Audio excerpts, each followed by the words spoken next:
Hello friend, this is Sangam Bifori and welcome back to my channel Pharmacy. Friends, in this video I'm going to talk about basic medical knowledge. कि medical का basic knowledge के बारे में बात करना चाहिए, वो क्या क्या होते हैं और आपको जानकारी होना चाहिए. So friends, without wasting more time, we should start the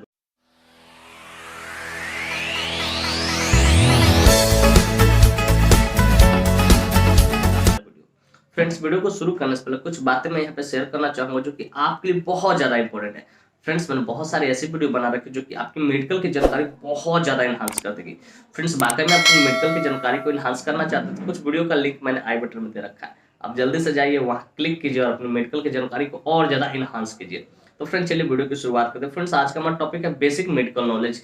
कि if you are a student of medical, अगर आप मेडिकल का स्टूडेंट है या मेडिकल स्टाफ है या मेडिकल से कहीं भी जरा सा भी संबंध आप रखते हैं, इंची भर का भी संबंध रखते हैं, तो आपको ये सारे बेसिक नॉलेज होना बहुत जरूरी है.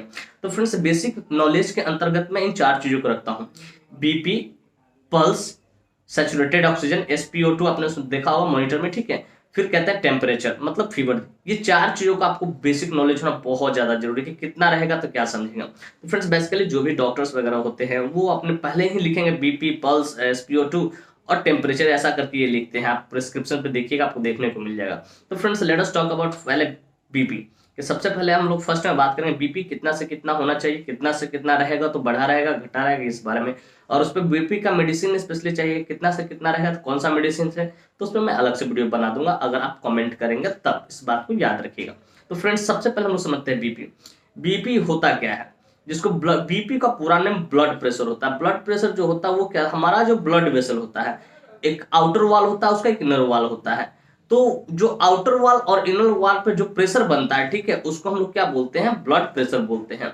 ब्लड प्रेशर के 2 साउंड होते हैं, एक सिस्टोलिक होते हैं, एक डायस्टोलिक होते हैं, जिसको लब डब भी लोग बोलते हैं. तो उससे कोई दिक्कत नहीं, लब डब बोलते हैं. लेकिन आपको समझना पहले कितना होता है वो समझना, वो आप जब क्लास करोगे कहीं पे भी अटेंड करो समझ में आ जाएगा, ठीक है. तो सबसे पहले जो बीपी जो नॉर्मल होता है, जिसको ऊपर वाले साउंड को हम लोग सिस्टोलिक बोलते हैं और नीचे वाले साउंड को डायस्टोलिक बोलते हैं, ठीक है. तो सिस्टोलिक 120 होना चाहिए और डायस्टोलिक कितना होना चाहिए, 80 होना चाहिए. अगर किसी का ब्लड प्रेशर अगर आप गेज करते हो, अगर 120/80 है, ठीक है, बाई 80 है, ठीक है, 120/80 mmHg है, ठीक है, तो याद रखना कि ये बहुत अच्छा नॉर्मल ब्लड प्रेशर है. अगर इससे थोड़ा सा ऊपर जाए, मतलब 130/80, 130/80, 130/80, तो समझना नॉर्मल में ये कंट्रोल है, बढ़ा हुआ नहीं, नॉर्मल में ये कंट्रोल है. इस बात को याद रखिएगा. फिर कहते हैं जैसे 140/85 जाए या 90 जाए तो समझ जाओ लिटिल हाई, वो थोड़ा सा बढ़ा हुआ है, ज्यादा नहीं बढ़ा हुआ है. फिर कहते हैं जैसे ही 150/90 जाए, क्या 150/90 जाए, इसको थोड़ा सा हाई कह सकते हो, सिंपली हाई कह सकते हो, ठीक है. 150/90 जाए तो इसको सिंपली हाई कह सकते हो. जैसे ही 150/100 जाए, 150/100 जाए तो इसको आप वेरी हाई कह सकते हो, बहुत ज्यादा बढ़ा हुआ है. जैसे फिर 160/100 जाए तो वो उससे भी ज्यादा हाई है. फिर 180/110 जाए तो वो उससे भी ज्यादा हाई है. जैसे 200/110 जाए तो ये एक्सट्रीमली हाई, ये बहुत ज्यादा हाई है. इस बात को याद रखिएगा.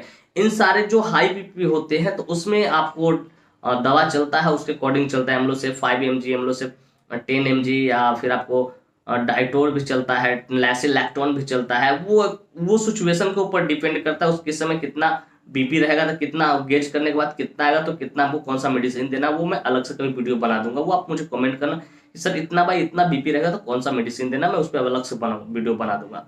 ऐसे जहाँ तक टेल्मा एच बहुत जबरदस्त काम करता है हाई बीपी में. फ्रेंड्स, मैं उम्मीद करता हूँ ये बातें आपको अच्छे से समझ में आ गया हो कि कितना से कितना रहे तो कितना हाई रहेगा. और फ्रेंड्स, अब बात करते हैं, बीपी तो हो गया, अब बात करते हैं पल्स के बारे में.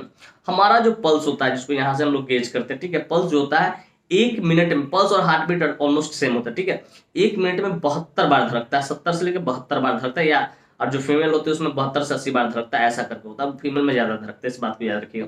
तो हमारा जो पल्स होता है, जो स्टैंडर्ड पल्स है, अगर उसको आप गेज कर रहे हो तो 72 से लेके अगर 80 के बीच में है, समझिए कि आपका पल्स बहुत बढ़िया है. फिर 80 से लेके 90 के बीच में है तो वो भी नॉर्मल है, ठीक है, वो भी नॉर्मल को ज्यादा बढ़ा हुआ है. लेकिन जैसे ही 100 से लेके 90 क्रॉस करता है, 90 क्रॉस करता है, 100 से लेके 120 के बीच में तो लिटिल हाई, थोड़ा सा बढ़ा हुआ है. अगर उससे ज्यादा बढ़ेगा तब कार्डोर 1 आता है, एक मेडिसिन, उसको दिया जाता है. तो फ्रेंड्स, मैं उम्मीद करता हूँ ये भी आपको समझ, जनरल आपको समझो कि 72 से लेकर 80 के बीच में रहे, 100 के अंदर में रहे तो समझो कि कंट्रोल में है, ये चीज आपका पल्स कंट्रोल में है। तो फ्रेंड्स मैं उम्मीद करता हूँ ये बात आपको समझ में पल्स कंट्रोल में है कि नहीं। फ्रेंड्स चलिए बात करते हैं सैचुरेटेड ऑक्सीजन। आप कभी मॉनिटर पर ध्यान देते होंगे SpO2 लिखा रहता है, जिसको हम लोग बोलते हैं सैचुरेटेड ऑक्सीजन, कि कितना ऑक्सीजन इंसान के अंदर शरीर में है और कितना होना चाहिए, इस बारे में हम लोग बात करते हैं। फ्रेंड्स सिंपली जो ऑक्सीजन होता है, ठीक है, वो अगर आपके पास 94 से लेके 98 के आसपास में है तो आप बहुत जबरदस्त है, आप एकदम फिट है, ऑक्सीजन की आपको कोई कमी नहीं, नॉर्मल रेंज है, ये स्टैंडर्ड है एक तरह से। और जैसे ही 90 से लेके मतलब 90 से लेकर 98 के बीच में तो भी कंट्रोल है, लेकिन जैसे ही 80% आया, ऑक्सीजन 80% आया तो समझ जाओ कि वो डिक्रीज है, ऑक्सीजन क्या हो रहा है, कम हो रहा है, ये खतरनाक साबित हो सकता है, आपको बाहर से सपोर्ट देना पड़ेगा ऑक्सीजन को। तो सिंपली समझो, सिंपली शब्द में समझो कि अगर ऑक्सीजन SpO2 90 से लेके, ठीक है, 98 के बीच में है, या 85 से लेके 85 में है तो थोड़ा कम है, लेकिन 90 से लेके 98 के बीच में तो आप समझो कि ये स्टैंडर्ड है, ठीक है। लेकिन कम कब मानेंगे, जब 80 से नीचे आ जाए तब बहुत ज्यादा इसको कम मानते हैं। तो फ्रेंड्स उम्मीद करता हूँ ये बातें भी आपको अच्छे से समझ में। नेक्स्ट बात करना चाहेंगे टेम्परेचर के बारे में, जिसको लोग दूसरे शब्दों में फीवर भी बोलते हैं अगर ज्यादा हाई हो जाता है तो। फ्रेंड्स टेम्परेचर, हमारा जो बॉडी का टेम्परेचर, जो स्टैंडर्ड टेम्परेचर होता है 98.4 डिग्री फ़ारेनहाइट होता है, 98.4 डिग्री फ़ारेनहाइट या 98.6 भी लोग बोलते हैं, उससे कोई दिक्कत नहीं है। अगर टेम्परेचर हमारे शरीर का अगर हम गेज करते हैं, ठीक है, थर्मामीटर से तो गेज करते हैं, अगर 97 से लेके 98 के बीच में है, 98.46 या 99 के बीच में है, ठीक है, तो समझो कि वो फीवर नहीं है, वो स्टैंडर्ड है, वो एक स्टैंडर्ड टेम्परेचर हमारे शरीर का। लेकिन जैसे ही 99 क्रॉस करता है, जैसे 100 हो सकता है, 99 पॉइंट कुछ हो सकता है, तो लिटिल थोड़ा सा ज्यादा फीवर है, ठीक है। जैसे 100 क्रॉस करेगा डिग्री या 1 डिग्री फ़ारेनहाइट, 100 डिग्री सेल्सियस, और ये क्रॉस करता है तो समझो कि फीवर बहुत ज्यादा है, इस बात को। उसके समय आपको कोल्ड स्पॉन्जिंग करवाना है, पेशेंट को गोरा हाथ पुछवाना है बढ़िया से, पानी भिगा के, कपड़ा भिगा के पानी में से गोरा हाथ पुछवाना है बढ़िया से। उसके बाद अगर नहीं सुनता है तब नियोमॉल, इम्पुल इंजेक्शन ये सब दे सकते हो, PCM जोड़ सकते हैं। इस पर मैं कभी अलग से वीडियो बना दूंगा कि फीवर रहेगा तो आपको क्या क्या करना है, स्पेशली ड्यूरिंग फीवर, इस बात को याद रखना है।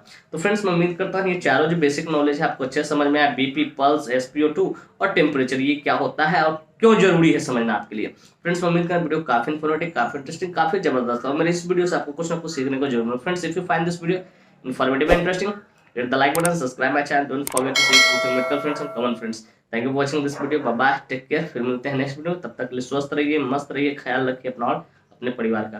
थैंक यू, धन्यवाद।